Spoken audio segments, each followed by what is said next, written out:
Quando a gente pensa no esporte em Cuba, a gente pensa num país poliesportivo. Afinal, estamos falando de uma potência olímpica. Desde 1900, quando Cuba participou pela primeira vez dos Jogos Olímpicos, conquistou 235 medalhas, isso é claro até Tóquio 2020. Foram 84 de ouro, 69 de prata e 82 de bronze. A gente também associa Cuba ao voleibol, mas o país tem muita tradição olímpica em modalidades como boxe, atletismo e lutas, além também do beisebol.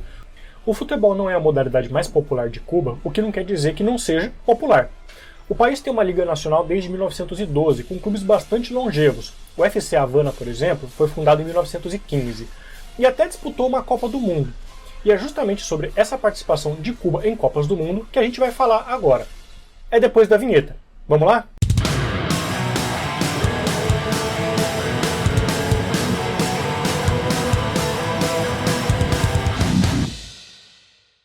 Mesmo sendo considerada uma potência esportiva, Cuba nunca conseguiu repetir no futebol o desempenho obtido em outras modalidades.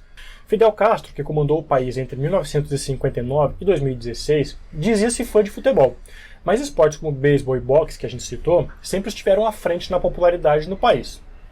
Em 2006, o presidente Raul Castro, irmão de Fidel, disse: "Me atrevo a um desafio, jogaremos também futebol", na época em que ocupava o posto de ministro da Defesa.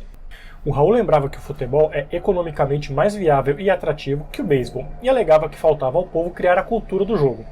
Um dos motivos de a seleção cubana também não obter sucesso foi que por muitos anos apenas jogadores atuando dentro do país podiam ser convocados para disputar as partidas.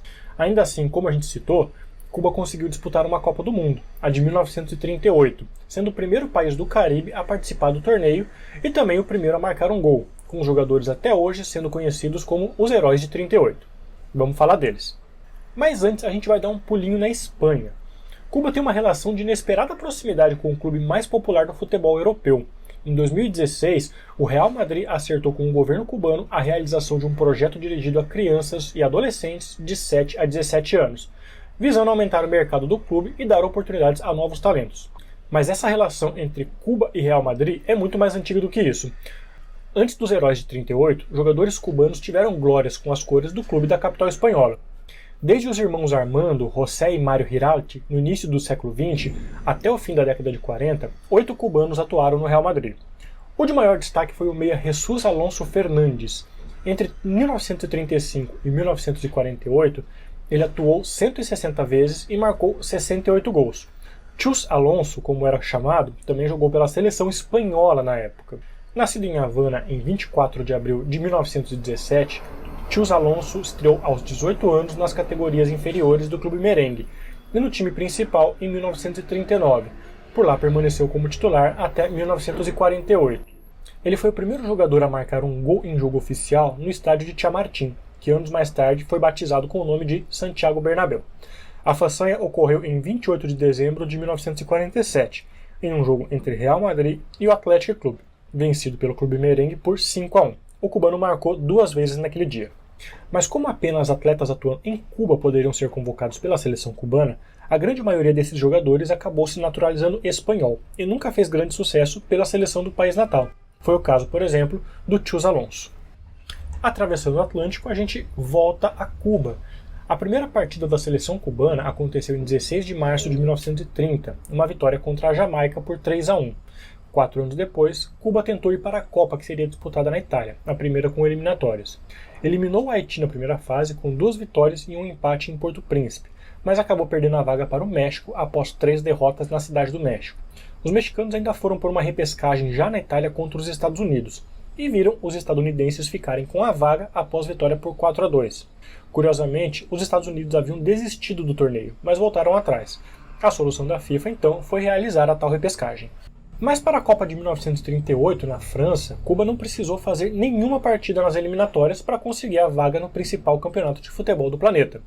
Com as desistências da Colômbia, que jogaria contra rivais de fora da América do Sul, além de Costa Rica, Guiana Holandesa, no caso o atual Suriname, El Salvador, México e Estados Unidos, o único time que continuou no grupo 11 das classificatórias para o Mundial foi o maior país em extensão territorial do Mar do Caribe.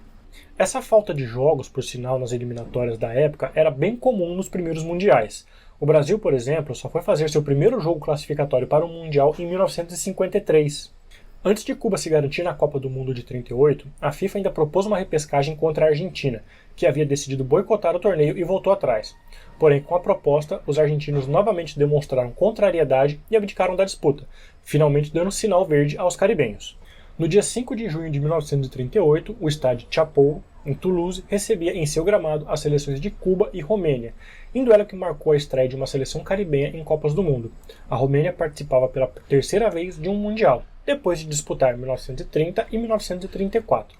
O jogo válido pelas oitavas de final foi bastante disputado. Aos 35 minutos, Silvio Bindea abriu o placar para os romenos, mas os cubanos não se abateram e buscaram um empate no finalzinho do primeiro tempo, aos 44, com Héctor Socorro. Na segunda etapa, Cuba voltou melhor e pressionou os romenos até conseguir a virada com José Magrinhá, aos 24 minutos. Quando os cubanos pensavam que iam conseguir a vitória, Gyula Baratic marcou a 2 minutos do fim, levando a partida para a prorrogação.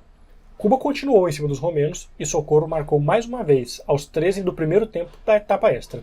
Mas o time da Romênia era guerreiro e empatou de novo, 2 minutos depois, com Stefan Dobaj.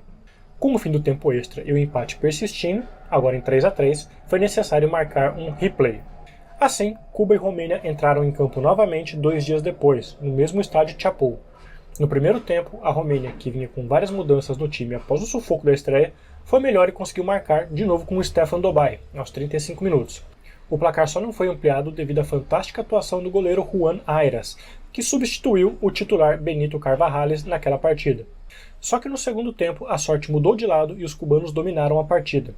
Héctor Socorro aos 16 e Tomás Fernandes aos 22 viraram o jogo e garantiram a primeira vitória de Cuba e de uma seleção do Caribe em Copas do Mundo. No dia 12 de junho, Cuba entrava no campo do Estádio do Fort Carré, em Antibes, contra a Suécia, pelas quartas de final.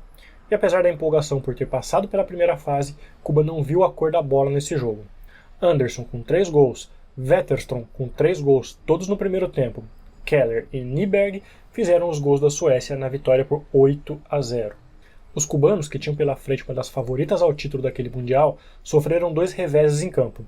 O goleiro Juan Ayras se lesionou e foi substituído por Benito Carvajales, enquanto Tomás Fernandes perdeu um pênalti ainda na primeira etapa, defendido pelo goleiro Abrahamson, quando o placar já era de 3-0. Apesar da goleada, o feito de Cuba naquele Mundial não foi apagado. Foi a primeira vez que uma seleção da futura CONCACAF, Confederação do Futebol da América do Norte, Central e Caribe, tinha vencido uma seleção europeia.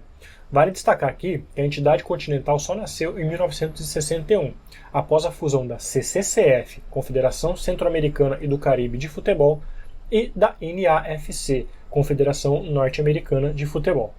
Esse é, até hoje, o maior feito do futebol cubano, já que a seleção nunca mais conseguiu classificação para outra Copa do Mundo. Desde então, o time quase sempre parou nas eliminatórias, ficando fora da disputa inicial para os torneios em 54, 58, 62, 70, 74, 86 e 94. Para aquela Copa do Mundo de 38, o time comandado pelo técnico José Tapia contava com os goleiros Juan Ayras e Benito Carvajales, que era o jogador mais conhecido entre os convocados. Então, com 24 anos, Carvajales era atleta do Centro Gallego, clube de Havana que conquistou 8 vezes o título nacional entre as décadas de 30 e 40.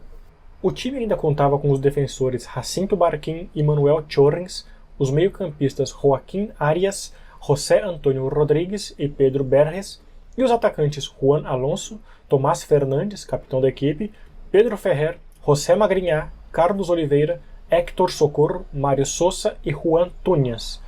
A seleção que estreou na Copa do Mundo contra a Romênia jogava num 2-3-5, com Carvajales no gol, Barquín e Chorrins na defesa, Arias, Rodrigues e Berres no meio de campo, Magrinhá, Fernandes, Héctor Socorro, Túñez e Sosa no ataque.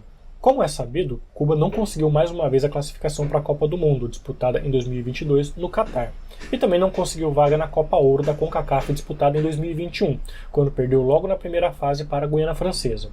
Nas eliminatórias da Copa, os Leões Caribenhos, como são chamados, foram eliminados ainda na primeira fase, quando ficaram em terceiro lugar no Grupo C, que contava com Ilhas Virgens Britânicas, São Vicente e Granadinas, Cuba, Guatemala e Curaçao. A seleção de Curaçao, inclusive, surpreendeu sob o comando do técnico Gus Hiddink e avançou na liderança do grupo. O momento atual da seleção de Cuba é de renovação, principalmente com a chance de convocar jogadores que atuam em outros países, como o meio-campista Onel Hernandes, do Birmingham da Inglaterra, e o atacante William Poço Venta, do Strømmen, da Noruega. Atletas que atuam por times dos Estados Unidos e da América Central também são figuras recorrentes nas convocações. Essa foi a edição da Copa de 1938 do podcast Entre Copas e Copas, um projeto do Última Divisão. Se você gosta da Última Divisão e quer apoiar a gente neste e em outros projetos, tem dois caminhos: ultimadivisão.com.br/apoie ou catarse.me/ultimadivisão. Toda ajuda é sempre muito bem-vinda para você apoiar os nossos projetos no nosso site, no nosso canal do YouTube e nas redes sociais. Além disso, quem contribui com a Última Divisão também tem direito a vários benefícios, desde ajudar na elaboração de pautas, na decisão de pautas do nosso site, dos nossos vídeos, a também participar do nosso grupo de WhatsApp com discussão de futebol e até mesmo a concorrer a prêmios, como livros e camisas de futebol. Se você gostou dessa edição de 1938 do Entre Copas e Copas, a gente lembra que o texto que a gente usou como base está disponível no nosso site, ultimadivisão.com.br. É só procurar por lá. O Última Divisão está disponível no site, ultimadivisão.com.br, também nas redes sociais, no YouTube, no Twitter, no Facebook, no Instagram e na Twitch. É só procurar a gente. A gente fica aqui lembrando que o podcast Entre Copas e Copas está disponível nas principais plataformas e também no canal do Última Divisão no YouTube. Então, siga a gente por lá, tanto nas plataformas quanto no YouTube, que a gente vai ficar muito feliz com o seu apoio. O roteiro deste podcast é de Emanuel Colombari e Guilherme Bucalon, a edição é de Igor Nishikiori, a apresentação é minha, Emanuel Colombari. A produção é do Última Divisão. A gente se vê de novo na edição de 1950. Até a próxima!